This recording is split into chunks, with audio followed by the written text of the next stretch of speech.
This particular video is going to be focusing on consoles, particularly on-air or broadcast consoles. We'll have another video that will examine the production consoles a little more narrowly. It's important to recognize that there are some similarities between broadcast and production consoles, but we want to highlight some of the things that distinguish them. And so that's what the purpose of this video is. I'm going to make a quick move over to the PowerPoint and go over a couple of key points.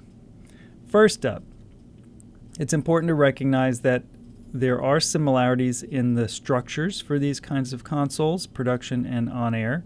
They have sections that are similar, but you'll find that the characteristics or the attributes associated with the sections are going to be different for broadcast versus production consoles.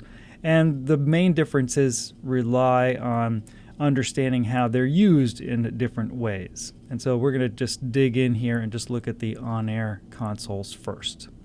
First thing up is the on-air consoles are designed to get sources in, a variety of sources coming into the console, and enable somebody to quickly maneuver and adjust them and mix them together, bringing some in and some out. They should be easily accessible, easy to find. There isn't a lot of extra manipulation that's going on associated with them. The expectation is that the sources coming in are essentially pre-produced.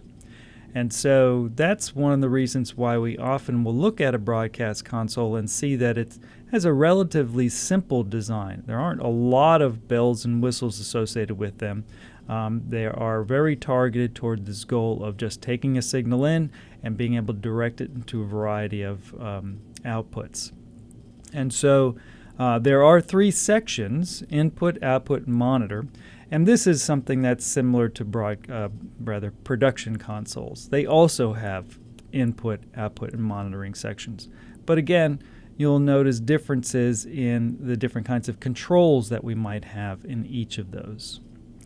So when we think about the inputs for a broadcast or on-air console are going to be set up so that the signal can come in, and usually they're not easily accessible to somebody who's using the console at the time for the broadcast. They're coming into the back of the console. They'll be accessible to an engineer who might need to work on it, but they're not usually even all that visible. And so really they're kind of out of our reach. We're not going to be moving them around very much, right? There's preset usually with a signal coming into a certain channel, and it's always going to be on that channel. The expectation is it would be on that channel. Your experience in the labs supports that kind of concept, where the first two channels on the microphone console or the console in the labs these are set up for microphones. They're always going to be microphones. And in a broadcast console, you'll often find that the channels to the far left are set up for microphone inputs, and then the other channels are set up for other kinds of inputs. You know that when you go into the lab, you'll always be able to turn mic 1 on and mic 2 on, and it'll always bring up those two sources.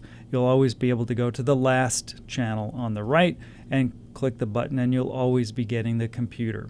So that's kind of what a broadcast console is intended to do. Has all these incoming sources. They don't really change much. So of course, each channel is controlled by a fader or slider, and there are often delegation switches that sometimes allow us to choose one or another input or adjust that input slightly, but it's a minimal control over the input of that signal. Now the output buses really are starting to get to the point where we have the faders, which are directing the signal, the amount of signal coming through that console, or particularly that channel. Some of them are mono, some of them are stereo.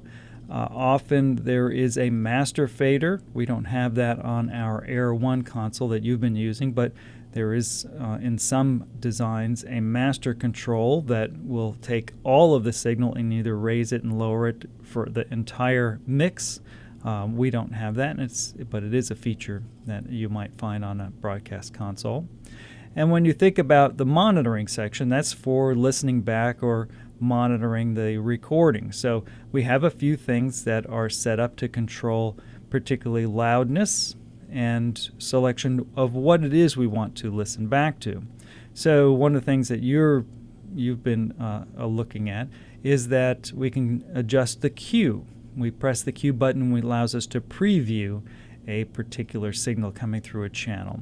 Sometimes that cue or preview button is called solo. Sometimes it's called PFL, which stands for pre-fader listen, or AFL, which stands for after fader listen. And so these are all ways in which we can isolate that one channel and listen to it without affecting the output of the mix that's going on at the time. The channel can be turned on, but it can also be off. So the idea really is so that we can really isolate and focus on what signal is coming through that channel. Of course, we have headphones and speakers. We want to use those headphones when we're talking most of the time. We want to listen carefully to our signal going through the board. When we turn those microphones on, our speakers are usually muted, so that's an important consideration. And of course, we have the visual monitoring, which occurs through the meters that we have. So I'm going to use another video to perhaps give you a bit of an overview or a review, essentially, of the different components of the Air 1 console that we have in the labs by AudioArts, and use it as an example of a broadcaster on-air console. And you can check that video out, and then we'll use another video to talk about production consoles and an example of those.